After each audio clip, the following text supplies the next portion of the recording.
Welcome to this Monday's webinar. My name is Sarah Starr, and this week I'm talking about tips for dining out. We love to dine out. It's super fun. It usually means there's a friend who wants to hang out, or maybe some important night, or maybe a chance to connect with someone important. And so making sure that you can do this and enjoy yourself and protect also your health, your goals at the same time is a really great skill to develop. I love dining out. I do it all the time, and I've been able to maintain a healthy weight. I can leave the restaurant without feeling bloated or sick or regret, and I still get to really enjoy myself. So let's talk about how we can do this. I'm going to go through the whole phase of going through a dining out experience from pre-meal all the way till the end.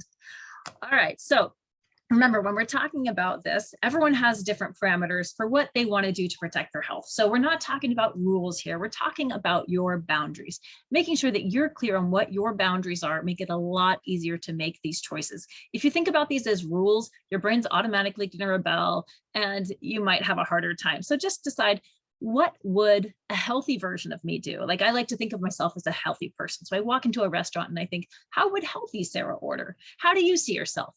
What would a confident Joey order? What would a controlled Kristen order? So think about how you want to see yourself and set a boundary for how that person exists in this arena. Before you go to the restaurant, as much as possible, be aware that you're going to have sabotaging thoughts. Know before you even arrive that that's normal, that's natural. You're going to walk into there. You can't stop it from happening, and it doesn't matter. You're going to walk in there. You're going to want to order everything. You're going to want to drink all the things. You're going to want all the desserts. That's just how your brain works. And it doesn't mean that that's actually what you have to do. We're going to talk more about this next week, understanding the voices in your brain when it comes to food, sugars, fats, all of that. Know that it's going to happen. You can see on the slide some of these sabotaging thoughts that are really, really normal that might cause you to want to overeat. But as much as you can, when you're picking a place to eat, if you have a choice in it, be involved. You definitely don't want to go to a place like, I'm not huge on pizza. So if my friends are like, hey, let's go out, I'll be one of the first to throw out some options that I really feel comfortable with versus waiting for someone to throw out pizza and then everyone just go along. That doesn't mean that I can't go to a pizza restaurant, but I just want to be as involved as I can in the process so that when I show up at a place, there's actually something there that I really enjoy. And then if it's a place you don't know, go ahead and pull up the menu online if you're feeling anxious about it, if you have some health goals that you want to protect. As much as you can walk into this situation knowing what's available, what you're going to order, as much as that is determined beforehand, it's going to keep your stress lower. Now, if really, really can be tempting to say, hey, I'm going to have a bigger dinner tonight, maybe I'll eat less during the day. Please don't do this. It will cause a huge trauma when you walk into the restaurant, again, of just wanting to order everything, way over ordering, wasting money, wasting food. You don't need to do it. I really try to walk into a restaurant with a little bit of food already in my stomach. So I'm just always eating something. I try to have a little snack about an hour before. Maybe it's like a little protein bar, some nuts, a couple of vegetables, but I never walk in there hungry. You don't know how long it's going to take the food to arrive. You don't know how your brain is going to start talking to you if you're super hungry in that sort of environment. So protect yourself, put something in your stomach, walk in there calm, and not 10 out of 10 hungry. And then when you get there, they're probably going to want to seat you in the bar or maybe even let you have the table while you're waiting for maybe the rest of your party to arrive. Avoid this as much as possible. If you sit in the bar, of course, you're going to sit there. Maybe it's 1 or 2 drinks down, and maybe that's, 400 to 500 calories in those drinks. It's going to lower your inhibitions. You're going to be ordering more. That's great for the restaurant, but it's not great for you. So I really like to either wait in the lobby, or if I get an idea of how long the wait's going to be, or they give me one of those buzzers, I'll just go and take a walk around with my friend and not be in that food environment until it's actually time to eat. And then remember, what's the purpose of this meal? Were you there because there was no food in your house and you needed food? Probably not. The purpose is probably more about companionship. Maybe it's a business meeting. Maybe you're there to connect. Maybe you're there on a special date with someone. So remember your purpose of being there. And that can really help you dictate what your actions are going to be while you're in that environment. So once the waiter comes over, this is where you can just start getting really, really curious. I have been in food service. Waiters are used to questions. The sabotaging thought is going to be, hey, I'm bothering them. Hey, this is annoying them. It's not, trust me. Waiters are really good. They like the chance to show you that they're accommodating. They like the chance to give you good service. They want to get a good tip. They're okay to work for it a little bit. So here's some questions that I frequently ask. I love to know what else is on the plate. I love to know how it's prepared. I love to know, if there's vegetables, how many vegetables are on there? Can I I swap out a side with something? Sometimes the plate will come with like mashed potatoes and vegetables. Hey, could I actually just get double vegetables instead of the vegetables and mashed potato? Sure. And then I get it a little bit how I want it. When I'm ordering a healthy salad, which I like to do, I always ask how much meat comes on that salad. If it's like a chicken Caesar, the meat portions on salads are usually very, very small. And I like a bigger protein serving on that. So I'll be like, hey, you know what? I would love a full chicken's breast worth of meat on my salad. Do I have to pay extra for that, or can you accommodate that? So really get specific. Can I get the vegetables steamed instead of souped in butter? Just ask away. And then when it comes to placing your order, we are ideally, if you're trying to stick with healthy foods, look for dishes that highlight vegetables. If you don't see a vegetable listed in the dish, it's really probably going to be a huge carb knockout for you. So I like to look for dishes that highlight vegetables. Keywords I'm looking for are broiled, baked, grilled, steamed. I'm avoiding things that are drenched, doused. They're covered with cream, they're fried, breaded, anything with Alfredo sauce. That's basically just fat dumped on top of an existing meal. It makes it a lot harder to get through. And then in the order as well, there's all these add-ons, right? You've got your main entree, but in addition to the meal at restaurants, typically there's an option for an appetizer, a bread, a cocktail, a dessert. So decide which of these are actually super important to you. Do you want to order these extras? And if you do, maybe pick one, maybe two of them you want to add on, but be aware of ordering all four. You will double or triple the calories in your meal. So just decide which one's most exciting to you. Always get your dressings on the side. This is a really good tip because you don't know how much sauce they're going to pour on it. And the sauces and creams are usually where most of the calories are. So get the sauces on the side. You can manage that on your own, depending on what your goals are. And then look for the extras you can leave off. I don't like to have sour cream dumped on top of my stuff. I don't need cheese on top of something that's already pretty protein based. I don't really like tortilla strips on top of things. So ask for those removed. And then a lot of times too, you guys have probably been in this situation when you've gotten your meal and you've ordered things, and by the end of the appetizer, you're already full, right? So what if you just got the appetizer and told yourself, hey, I'll wait and see how I'm feeling. See if that gets you where you want to go. Or you can ask for an appetizer sized portion of a main meal. That's also something that they a lot of times can accommodate. Remember, it's the process of you being there. You're there to be with your friends and family. You don't need a week's worth of food for this meal to have a successful night.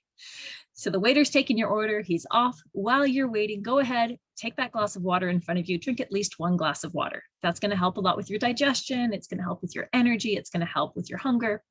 And then maybe there's a chips or a bread basket on the table at this point. If you don't want it there and no one else wants it there, literally ask the waiter to take it away and they will. But if everyone else is enjoying it and you would like some, take the one piece or however much you've allotted for yourself. And then I really recommend getting the basket out of arm's reach. If it's right there and accessible, your brain's just going to keep picking at it. So I move it literally to a part of the table where I can't reach it. And if possible, there's usually a little napkin. I like to keep it covered. So visually, out of the peripheral vision, my brain isn't chipping away saying, you need more bread, you need more bread. So move it away, keep it covered, get it off the table. If you're feeling triggered by these options, remember why you're in that situation and focus it on the purpose of this dining out experience. Was it for the friendship, the connection? Are you getting to know someone? So keep the conversation in an area where you're feeling really happy. All right, food is ready. Here it comes. It comes off to the table. First thing is making sure you've got your portion correct. So look at your plate, decide what the portion is that you want.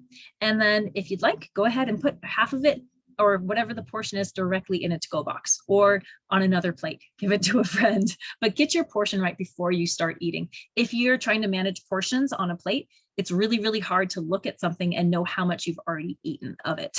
So manage your portion before you've taken a bite. Eat your vegetables first. This really helps with your satiety. It helps your brain. It helps everything register first. If you eat your vegetables first, you're going to feel more satisfied sooner. Now, know that regardless of the pace that you're eating, your body and brain takes about 20 minutes from when you take that first bite to feeling actually physically satisfied. So you can eat super, super fast in those 20 minutes, or you can eat slow.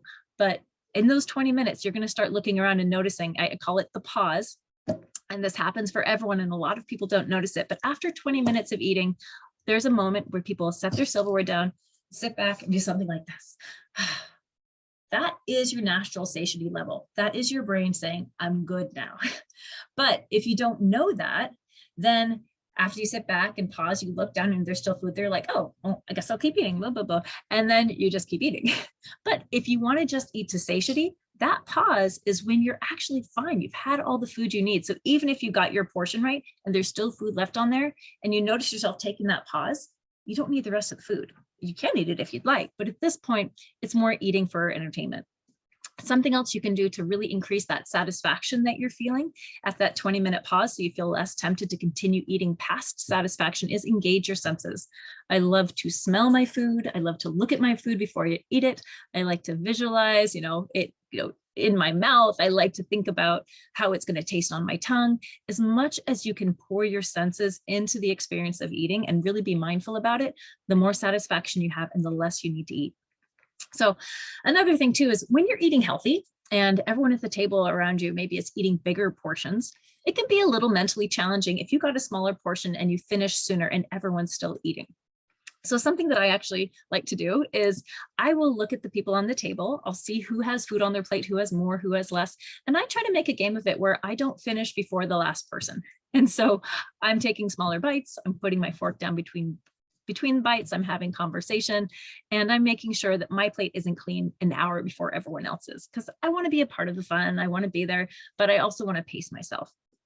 If something ends up on my plate that I didn't want there, this is a little tactic I've come up with, and for whatever reason, I can't put it in a to-go box or I don't want to call attention, I will literally just sabotage it. Pull out the salt shaker, over salt the item. And then if you reach a moment where your brain is chipped away and suddenly wants to eat those floppy potatoes, it literally can't. So I do like to sabotage my food sometimes, especially those disgusting mashed potatoes.